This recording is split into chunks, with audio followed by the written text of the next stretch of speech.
परिचय। सुधा, तुम कैलेंडर में गोल क्यों बना रही हो?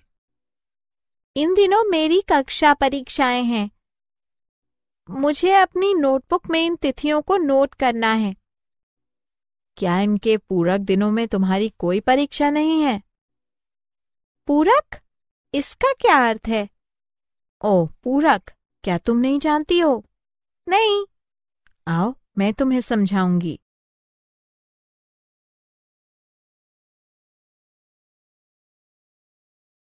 उद्देश्य। इस पाठ के अंत में आप निम्न करने में सक्षम हो जाएंगे: समुच्चयों पर संक्रियाओं को जानना, असंयुक्त समुच्चय को परिभाषित करना, एक समुच्चय के पूरक की व्याख्या करना, दो समुच्चयों के सम्मिलन तथा सर्वनिष्ठ पर व्यवहारिक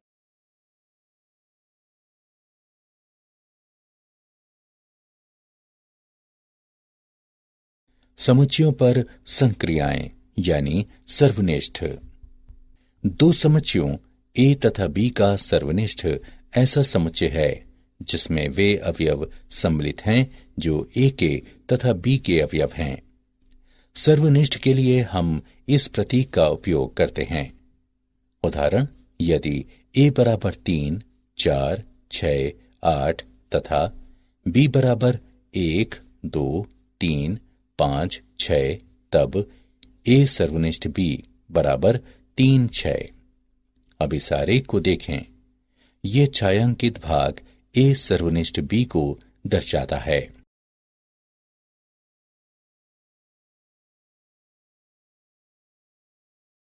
असंयुक्त समुच्चय। दो समुच्चयों को असंयुक्त कहा जाता है यदि उनका कोई भी अवयव उभयनिष्ठ न हो, अथवा हम कह सकते हैं कि दो समुच्चय ए1 तथा ए2 असंयुक्त हैं यदि उनके सर्वनिष्ठ वो हैं जहां फाई एक रिक्त समुच्चय है। उदाहरण के लिए 1, 2, 3 तथा 4, 5, 6 असंयुक्त समुच्चय हैं। जीवित तथा मृत व्यक्तियों का समुच्चय एक असंयुक्त समुच्चय है। असंयुक्त समुच्चय को नीचे दिखाए वेन आरेख के संदर्भ में प्रदर्शित किया जा सकता है।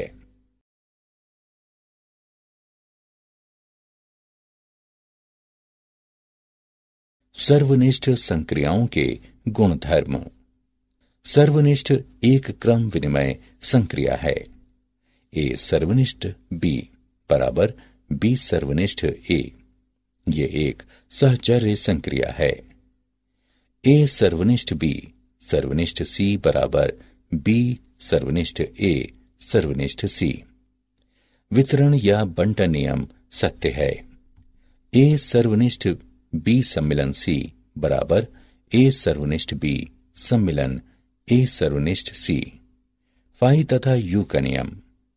फाई सर्वनिष्ठ ए बराबर फाई, यू सर्वनिष्ठ ए बराबर ए। वर्ग सम नियम। ए सर्वनिष्ठ ए बराबर ए।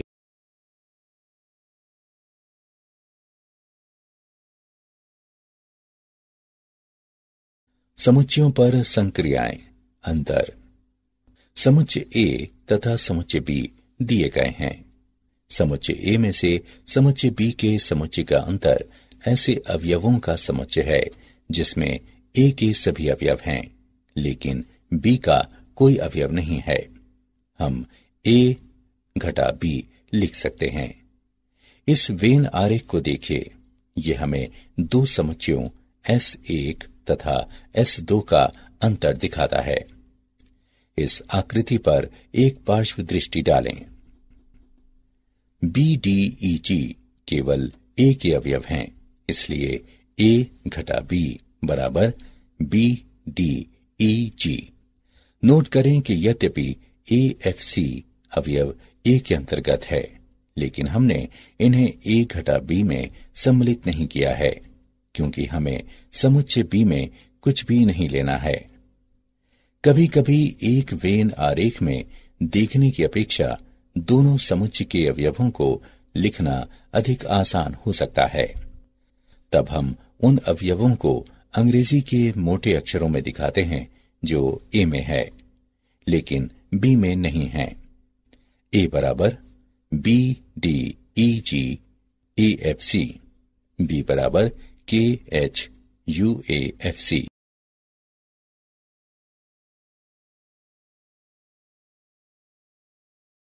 समुच्चय का पूरक।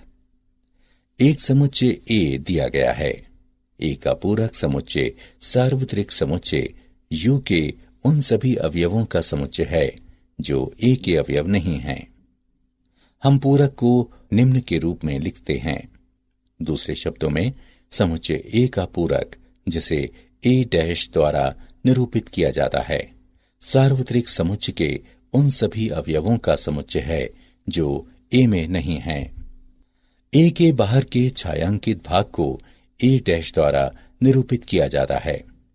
ए के अवयवों की संख्या तथा ए डैश के अवयवों की संख्या यू के कुल अवयवों की संख्या की रचना करते हैं। इसका मतलब है कि ए का n गुना जमा ए के पूरक का n गुना बराबर यू का n गुना।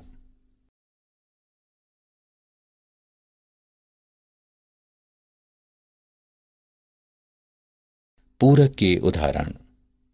इस आकृति पर एक दृष्टि डालें।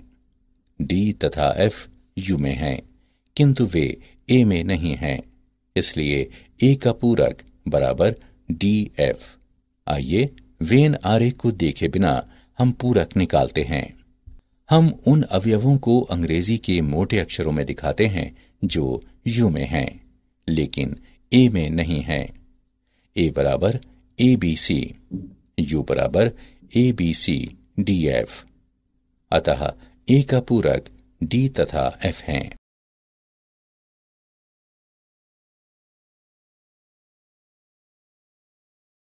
डी मॉर्गन का नियम।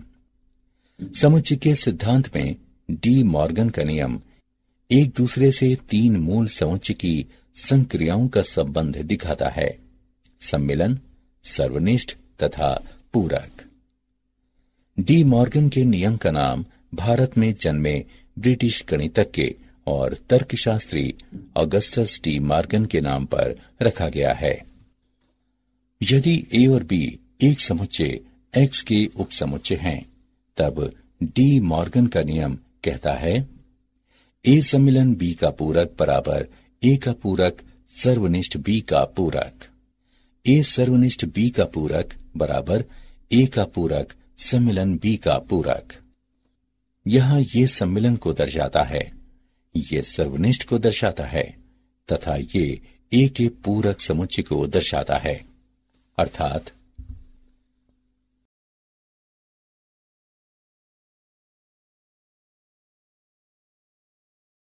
दो समुच्चयों के सम्मिलन तथा सर्वनिष्ठ पर व्यवहारिक समस्याएं। माना कि ए तथा बी परिमित समुच्चय हैं।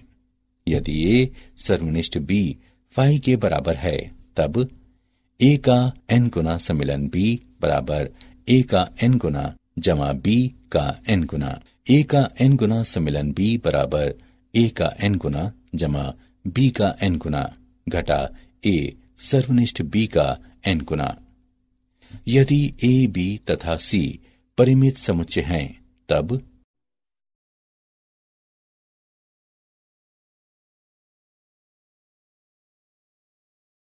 तथ्य समुच्चय ए घटा बी, ए सर्वनिष्ठ बी तथा बी घटा ए परस्पर असंयुक्त समुच्चय हैं, जिसमें इन दोनों समुच्चयों में से किसी का भी सर्वनिष्ठ एक अशक्त समुच्चय है।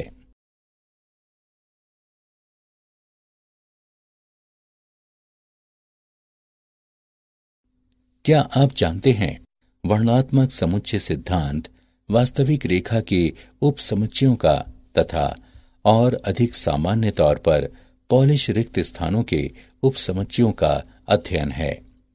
ये बोरेल पदानुक्रम में बिंदु वर्गों के अध्ययन के साथ शुरू होता है तथा और अधिक जटिल पदानुक्रम के अध्ययन तक बढ़ जाता है, जैसा कि प्रक्षेपीय पदानुक्रम और वेज पदानुक्रम।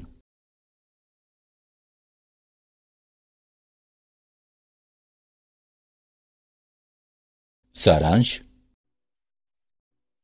आइए हमने जो कुछ सीखा है उसे संक्षेप में दोहराएं। दो समुच्चयों ए तथा बी का सर्वनिष्ठ उन सभी अवयवों का समुच्चय है जो उभयनिष्ठ हैं। इसी क्रम में समुच्चयों ए तथा बी का अंतर उन अवयवों का समुच्चय है जो ए के अंतर्गत आते हैं लेकिन बी के नहीं। सार्वत्रिक समुच्चय यू के एक उपसमुच्चय ए का पूरक यू के उन सभी अवयवों का समुच्चय है जो कि ए के अवयव नहीं हैं।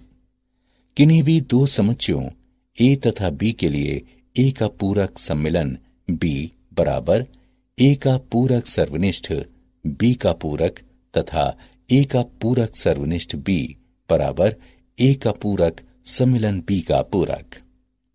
यदि ए तथा बी इस तरह एक परिमित समुच्चय हैं कि ए सर्वनिष्ठ बी जो कि फाई के बराबर है, तब ए सम्मिलन बी का एन गुना बराबर ए का एन गुना जमा बी का एन गुना। यदि ए सर्वनिष्ठ बी फाई के बराबर ना हो, तब ए सम्मिलन बी का एन गुना बराबर ए का एन गुना जमा बी का एन गुना घटा ए सर्वनिष्ठ बी का एन गुना।